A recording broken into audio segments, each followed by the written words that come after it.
Hello and welcome back to Cleaning the Easy Way. If you're new here, welcome.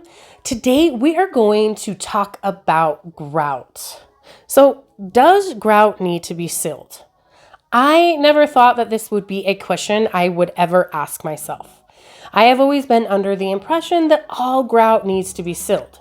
But recently I watched a video of someone whose contractor told them that their grout didn't need to be sealed. So, me being me, I Googled that shit. And what did I find? The short answer, yes, grout should be sealed, especially in areas with a lot of traffic and areas that get wet. The long answer, no. After reading so many contradicting answers, I, of course, had to do more research.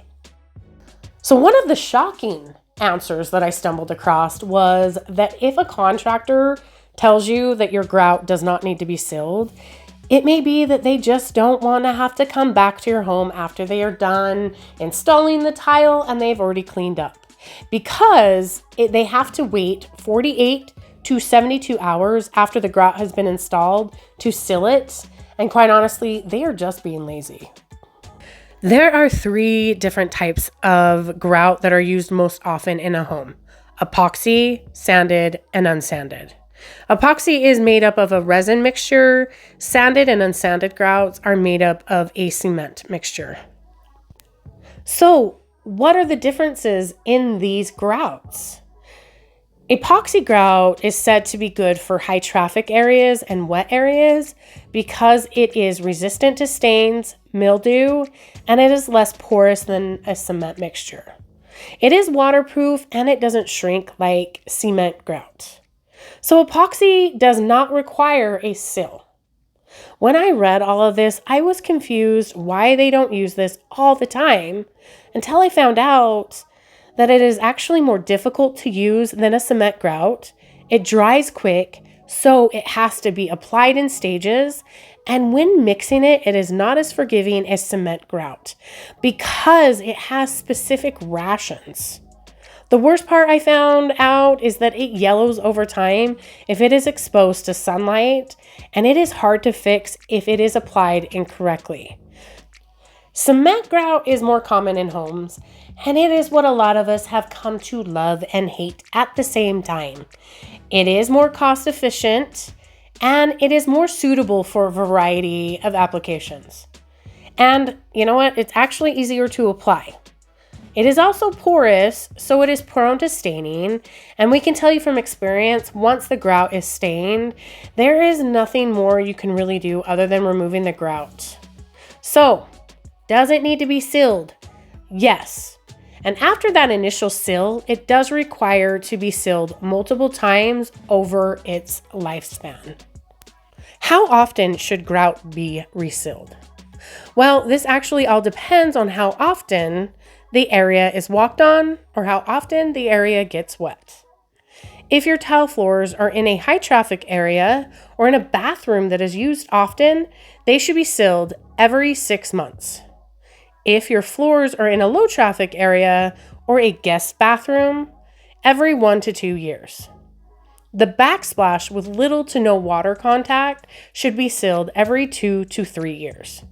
A test you can do to see if your grout is ready is to spray water onto the grout, and if it absorbs it, it is time to protect your grout and seal it. So should you clean your grout before you seal it? Yes, you should. If you do not clean your grout beforehand, you will trap any dirt, grime, mold, and debris under the sealer. It may prevent the sealer from adhering properly. It also gives your grout maximum protection. What is the best product to clean grout with? You can actually make your own cleaner using baking soda and hydrogen peroxide. Mix 2 parts baking soda to 1 part peroxide to create a paste.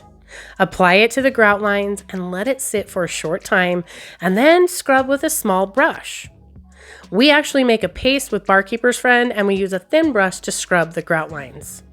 If you have a steam cleaner, you can steam the grout lines. Just make sure you have it on its lowest setting because the heat and the pressure can damage grout and tile.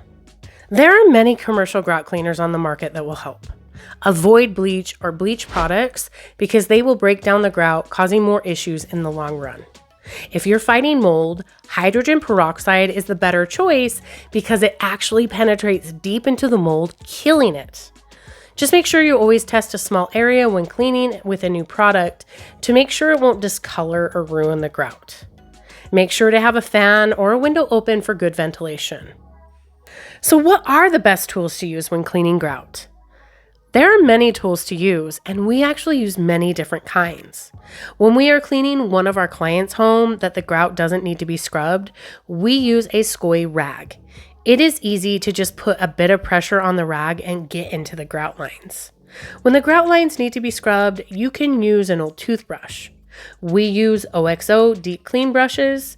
We also have a Rubbermaid electric scrubber. We sometimes use our Dremel cordless power scrubber, and there are attachments that can be used with a drill.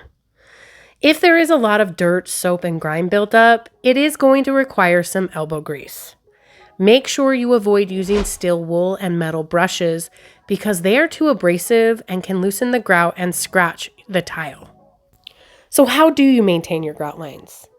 The best way to maintain grout is to have a cleaning schedule and to clean often.